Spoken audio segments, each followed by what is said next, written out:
हंसता है। अगले ही पल सबने हड्डी टूटने की आवाज सुनी और उसके चेहरे के भाव से पता चल रहा था कि कितना दर्द हो रहा है। पास के सहपाठी हैरान रह गए। छोटे गुंडे ने बार बार माफी मांगी, लेकिन छोटा शुआई फिर भी उसे गोली मारना चाहता था। शुक्र है कि जेगे ने बीच में आकर रोका, जिससे छोटे गुंडे की जान बच गई। और छोटा शुआई जिस दूसरे व्यक्ति को मारना चाहता था वह उसका अपना पिता था, क्योंकि जन्म के समय ही पिता ने उसे और उसकी माँ को छोड़ दिया था। माँ और बेटे का जीवन बहुत कठिनाई में बीता, जबकि पिता ने नया परिवार बना लिया जो बहुत खुशहाल था। लेकिन जब वास्तव में कार्रवाई करने का समय आया तो वह फिर भी ऐसा करने का साहस नहीं जुटा पाया।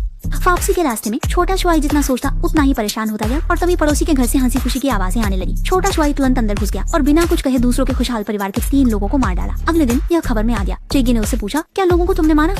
छोटे शुआई ने हल्के से स्वीकार किया कि अब वह भगवान जैसी मौजूदगी है, कुछ लोगों की जान की कोई कीमत नहीं है। यह कहकर उसने जेजे को चौंकाने के लिए 50 मिलियन और निकाल दिए। लेकिन जेगे ने न केवल इसे अस्वीकार कर दिया बल्कि उसे संबंध तोड़ने का फैसला किया, क्योंकि जेगे को लगा कि वह एक खतरनाक व्यक्ति है और उसके साथ दोस्ती का कोई अच्छा परिणाम नहीं होगा। छोटे शुआई इससे बहुत निराश हुआ और जेगे की अगली कार्रवाई पूरे द्वीप देश के लिए एक अभूतपूर्व आपदा लाएगी।